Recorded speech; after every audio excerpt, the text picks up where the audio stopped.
समक्ष समानता एवं कानून का समान संरक्षण नागरिकों को प्रदान किया गया है। यह अधिकार देशी एवं विदेशी सभी नागरिकों पर लागू होती है।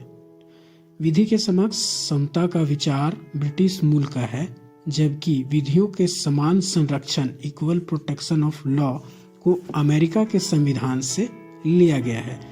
इसमें प्रयुक्त समानता का अर्थ यह नहीं लगाया जाना चाहिए कि यह सभी व्यक्तियों के लिए एक ही समान है। कानून निर्माण के संबंध में या उनके संरक्षण के संबंध में व्यक्तियों के मध्य भेद कर सकता है। जैसे उदाहरण के लिए अनुच्छेद 361 के अंतर्गत राष्ट्रपति, राज्यपालों, विदेशी राजनयिकों, उच्चतम न्यायालय के न्यायाधीशों, संसद तथा विधान मंडलों के सदस्यों को कुछ विशेष अधिकार दिए गए हैं। अर्थ यह है अनुच्छेद 14 की विधि के समक्ष समानता में कि राज्य विशेष तौर पर इन लोगों का, जैसे मान लीजिए गिरफ्तारी होना है तो तुरंत इन लोगों को तुरंत गिरफ्तार नहीं कर सकते। जिस तरह आप समान नागरिक के खिलाफ तुरंत गिरफ्तारी का वारंट जारी हो जाता है, पुलिस उससे तुरंत अरेस्ट कर लेती है, उस तरह आप इन लोगों के लिए तुरंत गिरफ्तारी नहीं। इन्हें अगर आपको गिरफ्तार करना है तो इसके लिए अलग अलग प्रावधान है। जैसे आपको राष्ट्रपति को गिरफ्तार करना है तो इस पहले आपको 20 दिन पहले या 25 दिन पहले आपको ये सूचित करना होगा। बात करें अनुच्छेद 15, धर्म, मूल वंश, जाति, लिंग या जन्म स्थान के आधार पर भेदभाव निषेध।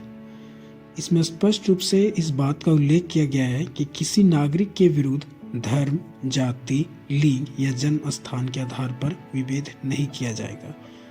अनुच्छेद 15 का बी में यह स्पष्ट किया गया है कि नागरिकों के मध्य केवल धर्म, मूलवंश, जाति, लिंग, जन्म स्थान या इनमें से किसी के आधार पर, जैसे पहला सार्वजनिक भोजनालयों, सार्वजनिक मनोरंजन के स्थानों में प्रवेश, दूसरा राज्य निधि से पूर्णतः पोषित तथा साधारणतः जनता के लिए समर्पित कुआं, तालाब आदि सार्वजनिक समागम के स्थानों के उपयोग के संबंध में भेद नहीं किया जा सकता। यह कह सकता है, यह बताता है कि आप किसी को धर्म या उसके वंश या जाति या लिंग के आधार पर भेदभाव नहीं कर सकते।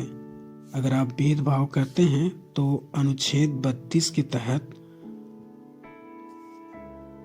मौलिक अधिकार का ये हनन समझा जाएगा और इस पे आपकी कार्रवाई जो याचिकाकर्ता होगा वो सुप्रीम कोर्ट अगर चला जाता है तो इसका आपको खामियाजा भुगतना पड़ सकता है। आप किसी को धर्म के आधार पर भेदभाव नहीं कर सकते हैं, जाति के आधार पर कि वो दूसरे जाति का है, मैं दूसरे जाति का हूँ, मैं उच्च जाति का हूँ, वह निम्न जाति का है, ऐसा आप भेदभाव नहीं कर सकते। अनुच्छेद 15 यही बताता है। लेकिन इसमें भी अपवाद है। अपवाद इसलिए है क्योंकि भारत में सभी अमीर नहीं है, गरीब भी है। अगर सभी के लिए एक ही कानून लागू कर दिया जाए तो फिर गरीब का तो उत्थान होना मुश्किल हो जाएगा। इसीलिए जो शैक्षणिक रूप से पिछड़े हैं, आर्थिक रूप से पिछड़े हैं, उन लोगों के लिए राज्य को इस बात की अनुमति होती है कि वह बच्चों या महिलाओं के लिए विशेष व्यवस्था करे।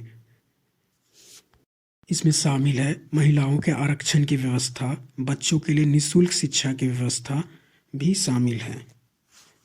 इसके अंतर्गत पिछड़े वर्ग के छात्रों के लिए सभी उच्च शैक्षणिक संस्थानों में 27 सीटें आरक्षित की गई है। इनमें IIT एवं IIM जैसे संस्थान भी शामिल हैं।